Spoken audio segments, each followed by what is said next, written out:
As tomadas de terra pelo país colocam o governo de Luiz Inácio em sérios apuros. O latifúndio exige que o governo varra da agenda política nacional a questão agrário-camponesa. Os camponeses, para quem Luiz Inácio prometeu reforma agrária há mais de 20 anos, não esperam e exigem terra para quem nela vive e trabalha. O que fará o presidente diante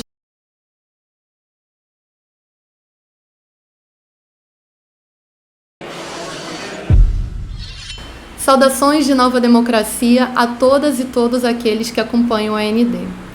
É com grande felicidade que iniciamos o primeiro episódio do programa A Propósito, programa de comentários políticos de AND que situará você, nosso leitor e nosso espectador, acerca da situação política em desenvolvimento no nosso país e no mundo. Não esqueça de se inscrever no nosso canal, de ativar a sineta para acompanhar as novas publicações, de curtir, compartilhar, comentar e também apoiar a nossa tribuna popular, independente e democrática.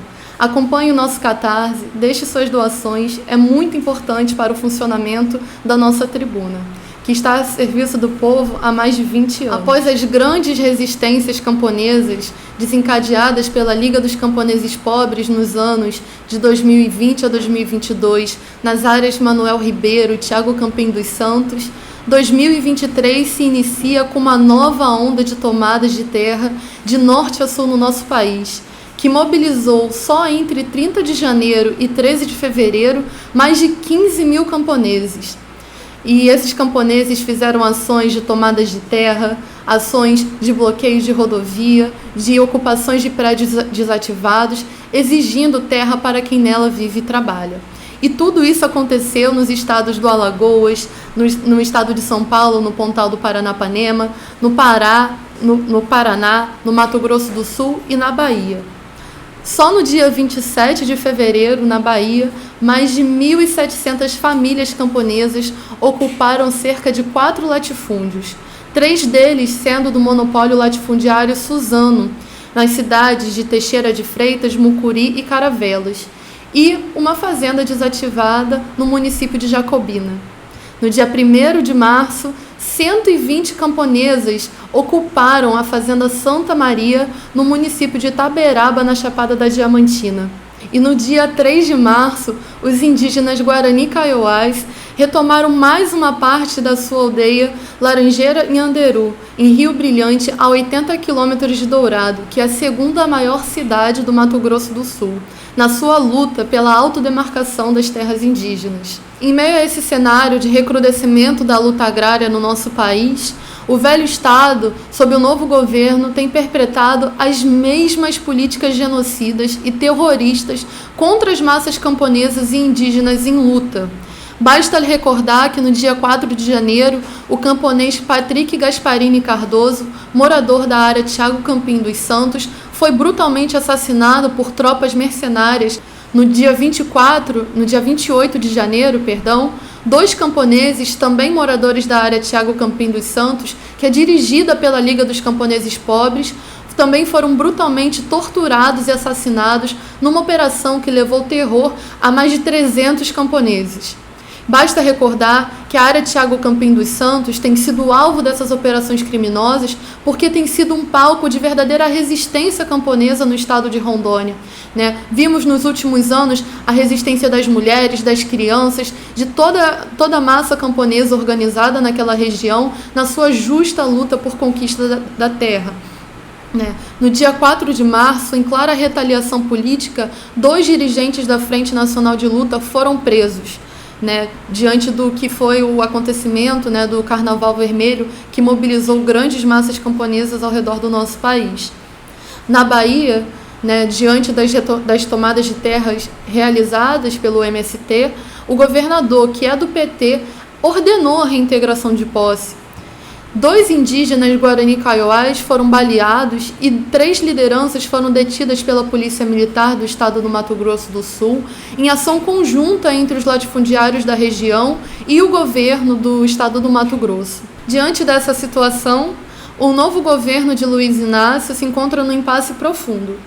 diante das tomadas de terras que sacudiram o estado da Bahia nesses últimos 2 meses, o INCRA relatou não haver verba suficiente para pagar as indenizações custosas, né, das terras que foram exigidas por esses camponeses.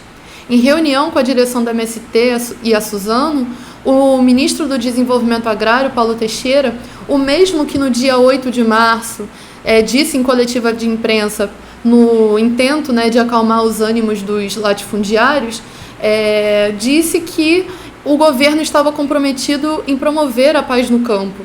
A mesma paz no campo que nós sabemos como funcionou nos idos de 2010 e 2012, no qual promoveram operações criminosas no estado do Pará, de Rondônia, propriamente na Bahia, né, em que assassinaram lideranças indígenas, no estado do Mato Grosso do Sul também assassinaram lideranças indígenas, camponesas, né, é dessa paz no campo que o senhor Paulo Teixeira está falando, e que ele também afirmou, né, que nesse governo o direito à propriedade seria uma tônica, né, ou seja, colocando o governo à disposição e a serviço justamente dos latifundiários. Né? Em reunião justamente com a direção da MST e a Suzano, ele afirmou que o INCRA tinha somente 2,4 milhões para promover a ilusória reforma agrária pelo país inteiro, ou seja, que não conseguiriam pagar a indenização de 40 milhões que estava sendo estimada para os latifúndios da Suzano. E em meio a essa situação, a gente sabe muito bem a que servem essas indenizações que são pagas pelo INCRA, né, que, na verdade, só servem para capitalizar os latifúndios, para dar mais dinheiro, né, para os latifundiários no nosso país. Né? E o que espanta, né, na verdade, o que não espanta tanto, mas que a gente tem que notar, é que a direção do MST, diante dessa situação, abandonou as massas camponesas, né? Semeou as ilusões de que haveria reforma agrária, colocou essas massas para lutarem pela terra e, diante da resposta do INCRA, arrefeceu a luta, em vez de intensificar justamente diante dessas investidas do velho Estado. Ou seja, o que chama atenção em outro caso também importante, é que o INCRA afirmou que não tinha verba para promover a reforma agrária no nosso país e, ao mesmo tempo, o ministro da Agricultura exigiu, no mesmo dia dessa reunião, 1 bilhão ao Tesouro Nacional para dar em créditos e juros subsidiados aos latifundiários do agronegócio. Né, sob o pretexto de que eles assim poderiam pegar empréstimos mais gordos, né, enfim, desenvolver o agronegócio. Né? Ou seja, por que para o governo Lula tem dinheiro para o agronegócio e não tem dinheiro para promover a tal reforma agrária? Né? Porque não era ele que, na verdade, disse que viria ao governo para poder garantir o direito à terra, garantir o direito dos trabalhadores rurais, dos trabalhadores na cidade, né? Promover igualdade para a população. O que tem acontecido, então? Um dado muito interessante, que vale a pena a gente refletir sobre a real situação fundiária do nosso país, é que a FGV ela estimou que nesse ano só o setor do agronegócio no nosso país, que tem um PIB que não vai crescer mais do que 1,2% nesse ano de 2023, só o setor do agronegócio vai crescer cerca de 8%. E isso é muita coisa. Isso vai fazer...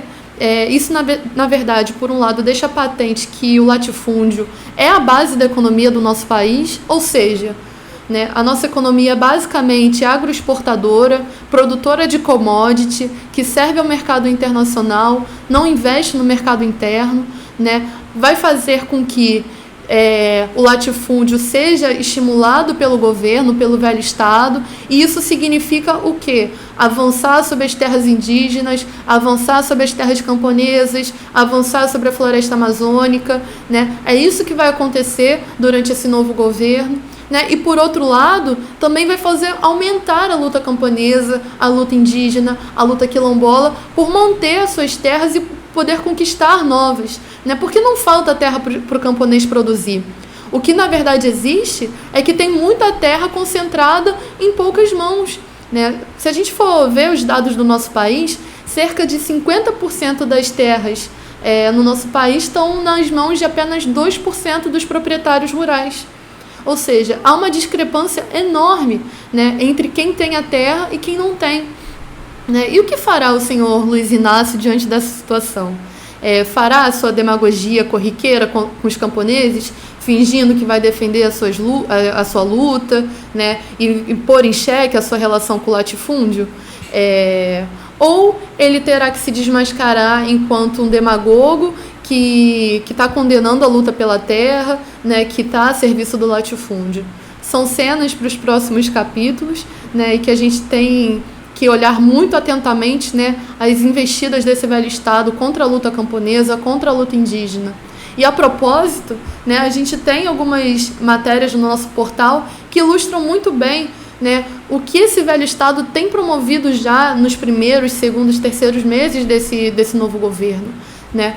É uma matéria muito importante que a gente não pode deixar passar batido, apesar de já ter mais de um mês, né, do acontecimento. Foi a chacina, né, em Nova Mutum, Paraná, em Rondônia, na qual 2 camponeses foram brutalmente assassinados e torturados, né, pela polícia militar do estado de Rondônia, a mando do latifundiário Galo Velho, na área Thiago Campim dos Santos, dirigida pela Liga dos Camponeses Pobres, que, como disse no início, tem sido uma área que é grande palco de resistência camponesa, né, e que tem sido também palco de grandes investidas do velho Estado.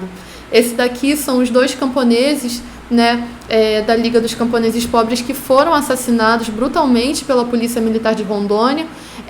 Esse daqui, à esquerda, é o Raniel, ele tinha apenas 24 anos, e o da direita é o Rodrigo, ele tinha apenas 34 anos, ambos muito jovens, moradores da área de Thiago Campim dos Santos. E essa operação que aconteceu nessa área camponesa, ela levou terror a mais de 100 famílias, né, cerca de 300 camponeses. Né, e aconteceu no dia 28 de janeiro, a mando, né, do governador Coronel Marcos Rocha, grande serviçal do latifúndio local ali em Rondônia, a mando, com certeza, né, e comprovadamente, do latifundiário Galo Velho, que tem uma lista extensa de crimes nas suas costas, a Abrapo, a Liga dos Camponeses Pobres, diversas outras entidades comprometidas com a luta camponesa já têm denunciado todos os crimes que são cometidos contra os camponeses e os indígenas nessa região. Né? Então, esses intentos, né, do velho Estado de promover torturas, assassinatos, promover terrorismo, jogar bombas nas áreas camponesas, promover essas chacinas, no intento, né, de fazer com que essa luta decline, tem conseguido, na verdade, o oposto, uma maior resistência dos camponeses, uma maior bravura dos camponeses, que tem se colocado diante da luta, não tem recuado nenhum passo, né, porque a terra para eles é sagrada, é uma terra que foi conquistada durante muitos anos de luta, de muito sangue, de muito suor camponês derramado, né? Então devemos saudar efusivamente toda a resistência que tem sido realizada, né, pela Liga dos Camponeses Pobres no estado de Rondônia e também por todas as massas camponesas em luta no nosso país, que têm resistido às investidas do velho Estado como um todo, ao avanço do latifúndio. Né? Outra luta importantíssima também, que tem acontecido recentemente, não recentemente, mas que tem ganhado novos vultos, é a luta dos Guarani Kaiowás no estado do Mato Grosso do Sul.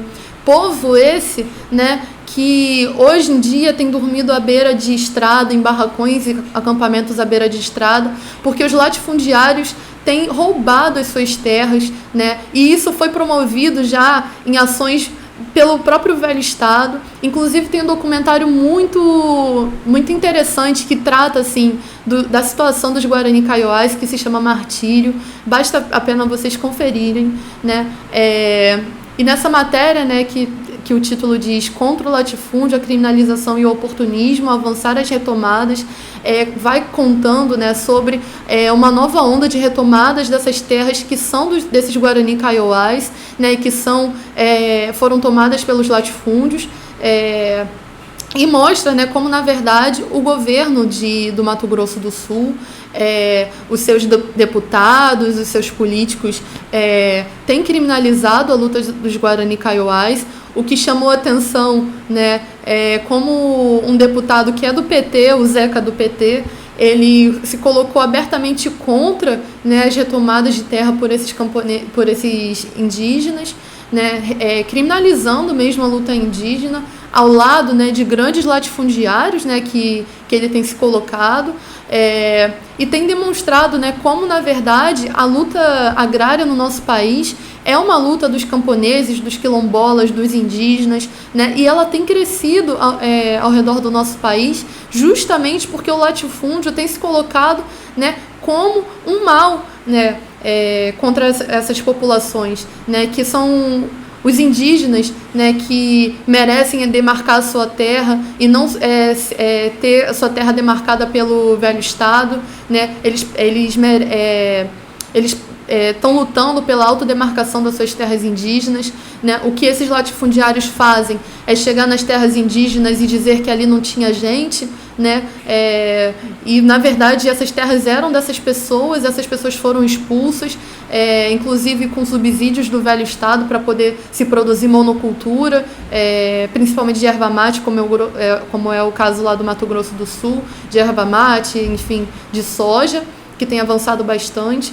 Ou seja, enquanto, né, o latifúndio é impulsionado a expandir sua fronteira agrícola, os povos indígenas, os camponeses têm lutado justamente para expandir a sua luta pelas suas justas terras. Uma matéria muito importante que destaca como não são só os camponeses e os indígenas em luta no nosso país, mas diversas categorias de trabalhadores.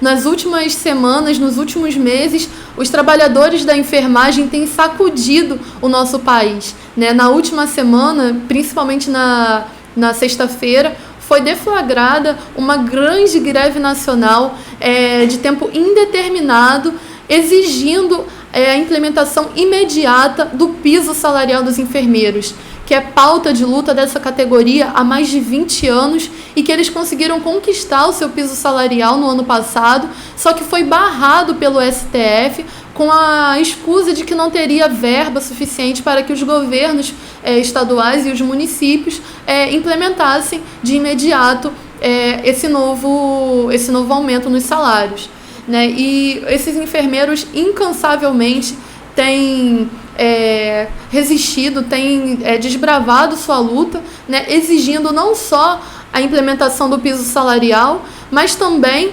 exigido melhores condições de trabalho, melhores condições de atendimento à população. Nós já denunciamos largamente, né, como nas unidades de saúde, nas clínicas das famílias, os enfermeiros, os médicos relatam, a própria população que é atendida relata que às vezes não tem dipirona, não tem ibuprofeno, não tem gás, não tem seringa para que essa população seja atendida. Os médicos e os enfermeiros, durante a pandemia, trabalharam incansavelmente, né, e foram brutalmente atacados pelo governo do genocida Jair Bolsonaro. Então, toda a luta que tem sido deflagrada pelos trabalhadores da enfermagem, que não é só os enfermeiros, são os enfermeiros, os técnicos de enfermagem, os auxiliares de enfermagem, né, que tem mobilizado não só essa categoria da saúde, mas tem feito também se aderir a essa grande greve, né, essas grandes lutas. Os estudantes que têm lutado por melhores condições de ensino, contra o novo ensino médio, né, que tem sido um verdadeiro desmonte na educação do nosso país, os metroviários também por condições melhores de trabalho. Nós temos visto, né, como nos últimos meses tem se intensificado o protesto popular, né, e isso significa, na verdade, né, como o ano de 2023 já se inicia com grandes cobranças, com grandes lutas, né, que essas categorias têm destravado no nosso país, no sentido de não esperar que o governo faça ou que caia do céu os seus direitos, né, que já estão sendo duramente atacados. E os direitos que foram conquistados sejam garantidos e que os direitos que estão sendo cortados não avance essa política do governo e que, na verdade, todo esse intensificar da luta só comprova o novo governo não recebeu um voto de confiança. As massas têm se disposto à luta, né, justamente porque estão cansadas de tanta traição de todos os governos que já passaram por esse velho Estado. E elas têm cada dia mais intensificado sua luta por construir uma nova sociedade na qual os trabalhadores sejam de fato respeitados, na qual os estudantes tenham condições dignas de estudo, na qual os camponeses tenham terra para trabalhar, na qual os indígenas tenham a sua autodemarcação e os seus povos respeitados, né? Então, todos esses protestos que fez o ano de 2023 se iniciar, né, na verdade, salta aos olhos e deve ser grandemente saudado, né, e nossa Tribuna Popular e Democrática, há mais de 20 anos de compromisso justamente com essas massas em luta, né, saúda efusivamente todas as massas em luta no nosso país, todos aqueles que têm se disposto a lutar, né, contra o retrocesso no nosso país. Bom, espero que vocês tenham gostado desse primeiro episódio de A Propósito. Reafirmamos aqui nosso compromisso, né, com todas as classes trabalhadoras do nosso país que têm desenfreado essas lutas, né? Espero vocês no próximo episódio com a gente aqui. Não esqueça de deixar seus comentários, de curtir, de compartilhar, né? É muito importante todo o apoio à nossa Tribuna Popular, Democrática e Independente. Não esqueça também de deixar alguma doação no nosso Catarse. É muito importante para a nossa tribuna continuar de pé e funcionando, a serviço justamente de noticiar e propagandear todas as lutas que o nosso povo tem desenvolvido. Até lá, e eu aguardo vocês no próximo vídeo. Isso daí vai estar no YouTube, o bagulho é geral acessar e postar no Face, postar no Twitter, pra espalhar mesmo.